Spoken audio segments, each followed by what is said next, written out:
C'est l'heure de votre journal, madame, monsieur. Bonsoir à tous et bienvenue dans cette édition de ce jeudi 6 mars 2025. Madame, monsieur, tenez-vous prêts car les titres, c'est tout de suite.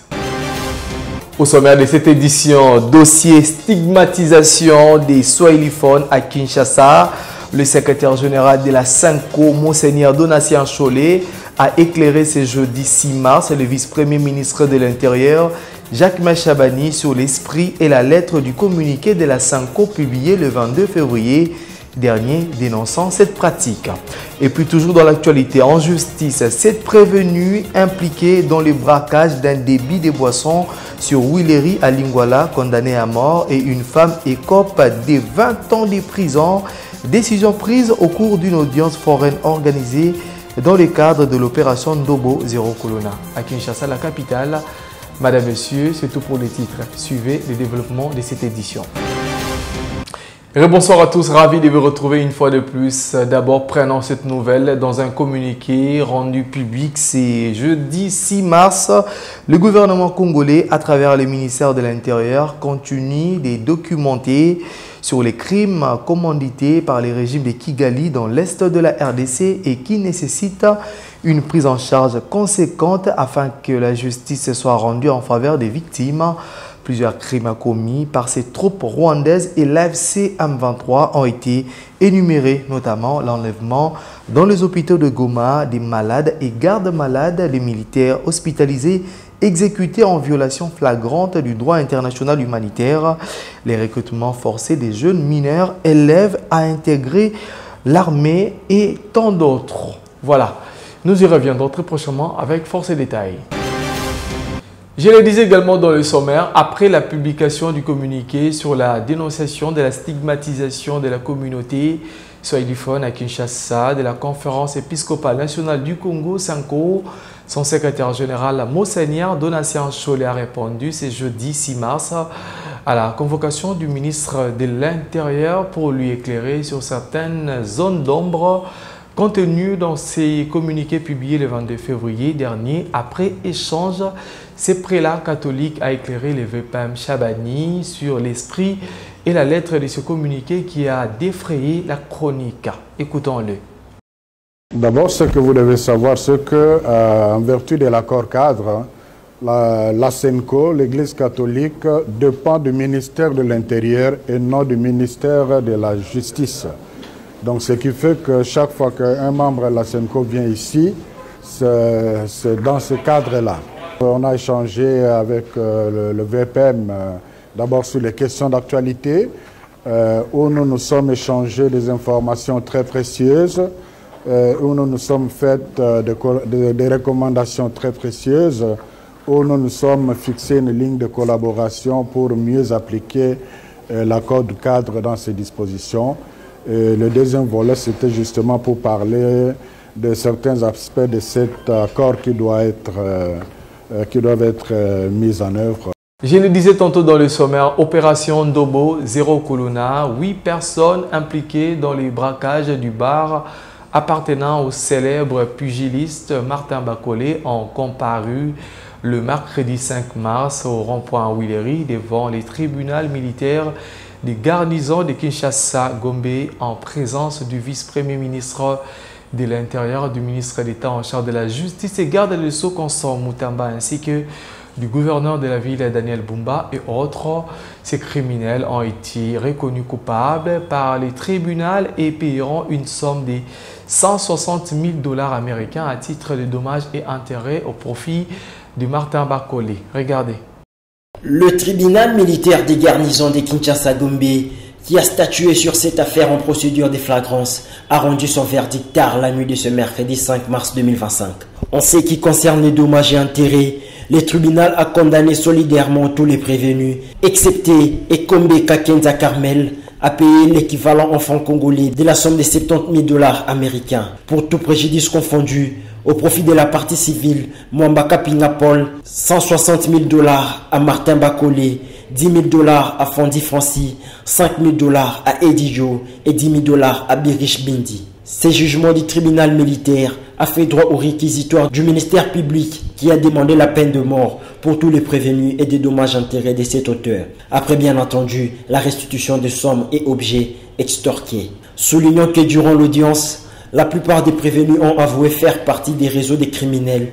Ils ont cependant nié appartenir à l'équipe qui a opéré les braquages au rond-point Willery. Ces prévenus ont été poursuivis pour les infractions d'association de malfaiteurs, de terrorisme et de détention illégale d'armes de guerre. Ils ont opéré un braquage dans plusieurs établissements commerciaux, dont le luge bar du boxeur Martin Bakolé au rond-point Willery en date du 17 février 2025. Guerre d'agression rwandaise en RDC, le président du Sénat, Jean-Michel Tsamalukonde, en tournée dans la province du Haut-Lomami pour apporter son soutien aux nouvelles recrues des FARDC en formation à la base militaire des Kamina. Le speaker de la Chambre haute du Parlement a échangé avec ces jeunes. Le numéro 1 du Sénat qui a apporté dans sa JBCR Vivre et non vivre a encouragé ces jeunes gens dans leur démarche et promet de transmettre leurs requêtes au gouvernement central. Regardez. Après sa communion avec la population de la ville de Kamina, dans la province du Haut-Lomami, le président du Sénat, Jean-Michel Tsamalukonde, s'est rendu au commissariat provincial de la police nationale où il a eu un entretien avec les nouvelles recrues dans la police. Il s'agit des jeunes de Kamina et ses environs qui ont choisi de protéger la population.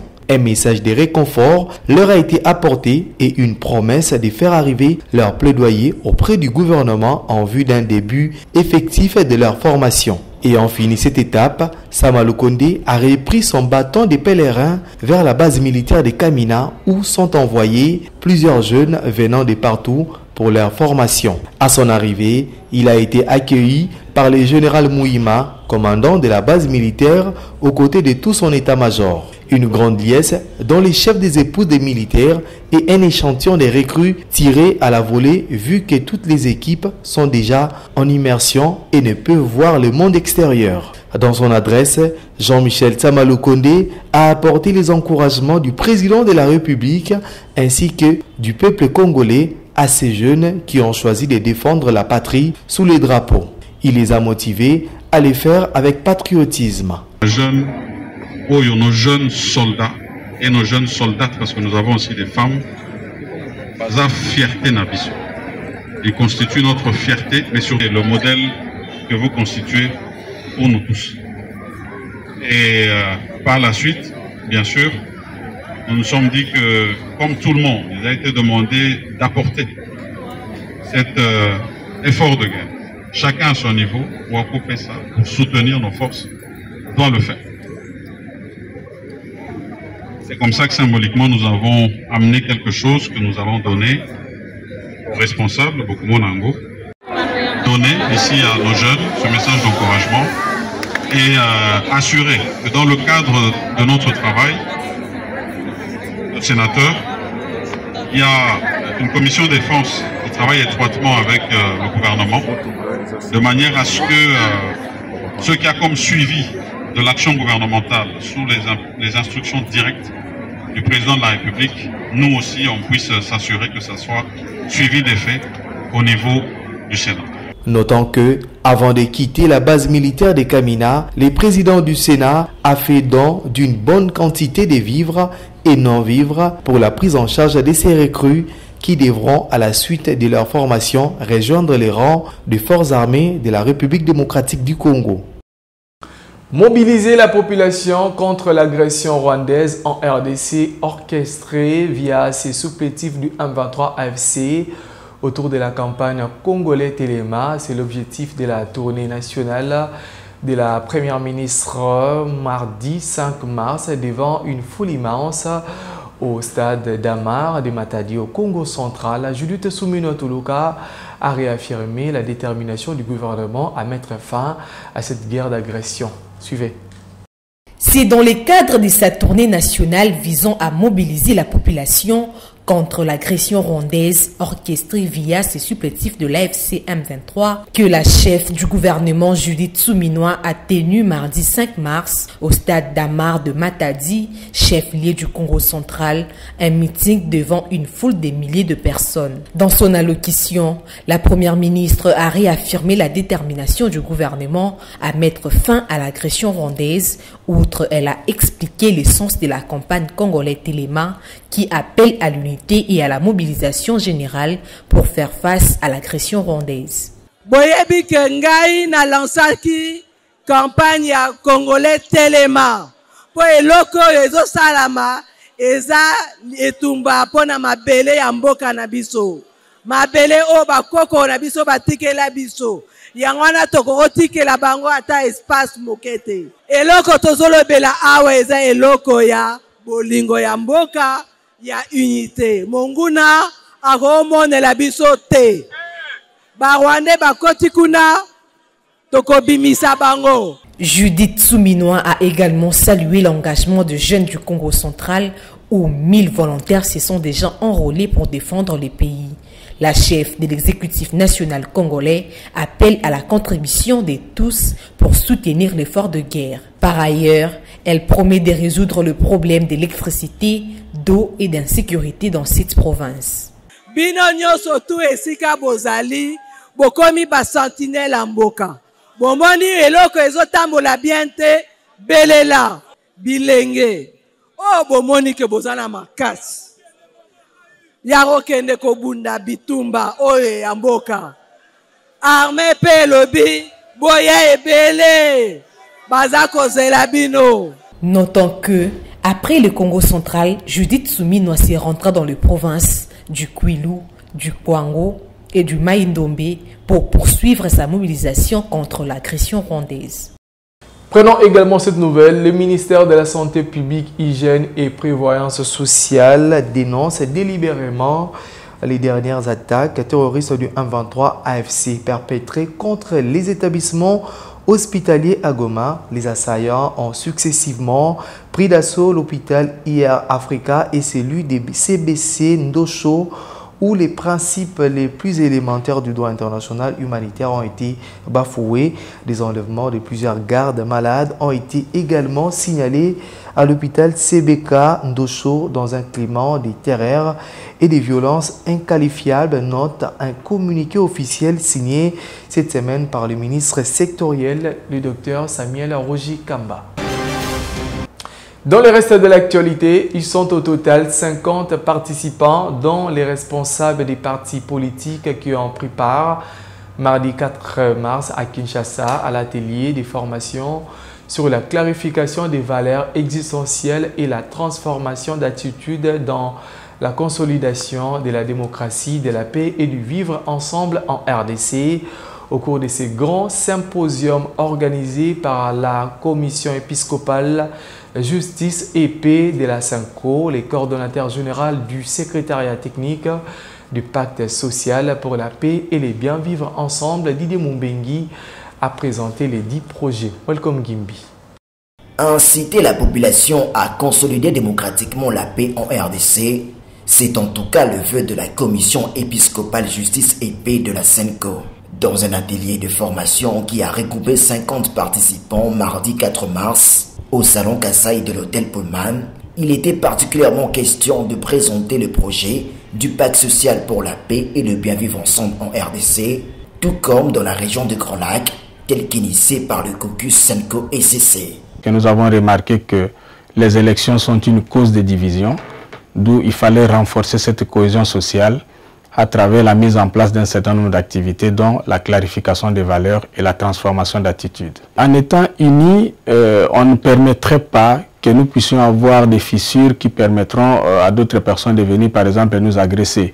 Didier Mumbengi, coordonnateur général du secrétariat technique du dit consortium, revient sur les 5 piliers de cette initiative. Dorénavant, la République doit se gouverner en fonction des lumières consigné dans le pilier fondateur du pacte.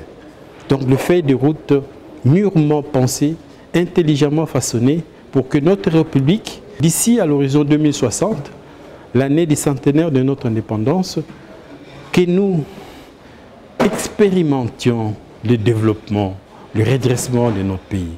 Les participants à cette formation ont affirmé que le pacte de l'ECC-SENCO serait la solution idoine de la sortie des crises socio-sécuritaires actuelles. Si nous sortons ici avec ce que nos pères nous proposent, si on n'arrive à rien, donc nous sommes de faux experts, de faux intellectuels, et nous ne servons à rien. Des adhésions massives au pacte social pour la paix et le bien vivre ensemble en RDC et dans la sous-région ont été signalées en grand nombre à l'issue de cet atelier. En organisant pareille activité, la commission JPC vulgarise un programme d'éducation civique électorale et de cohésion sociale qui met en œuvre à travers une approche multidimensionnelle incluant diverses parties prenantes afin de relever les défis liés à la cohésion nationale. Prenons également cette nouvelle avant de boucler cette édition. La Voix des sans-voix pour les droits de l'homme, VSV, a offert ce jeudi 6 mars en son siège situé à Kinshasa une tribune à la famille des Séverin Denda Bobunda, détenu depuis le 7 septembre 2023 à l'état-major des renseignements militaires ex-DEMIAP en provenance de l'Angola. Depuis sa détention, ce dernier n'a bénéficié d'aucune visite des membres de sa famille ni de ses avocats, ce qui constitue des violations du droit des détenus et qui suscite des inquiétudes pour la voix des sans-voix et la famille du victime. Karine Mongol était sur place. Dans ses prérogatives de défendre le droit des citoyens, la Voix des sans-voix pour les droits de l'homme VSV a offert une tribune à la famille de Séverin Denda Bobunda, détenu depuis le 7 septembre 2023 par le service de renseignement militaire ex-DEMIAP à Kinshasa. Qui est Séverin Denda Bobunda? L'un des commandos congolais en exil en Angola, où il a également servi ses pays sous les drapeaux, ses vies arrêtées par le service de renseignement angolais en la même date du 7 septembre 2023 et acheminé directement à Kinshasa en compagnie de 4 autres personnes, dont 2 Congolais qui seraient déjà décédés à l'ex-DEMIAP. Il est accusé de tentative d'un coup d'État contre le régime de Kinshasa alors qu'il avait entamé de démarches pour entrer au pays à travers différentes correspondances écrites ou audio adressées aux institutions du pays, notamment à la présidence de la République, sans trouver gain de cause.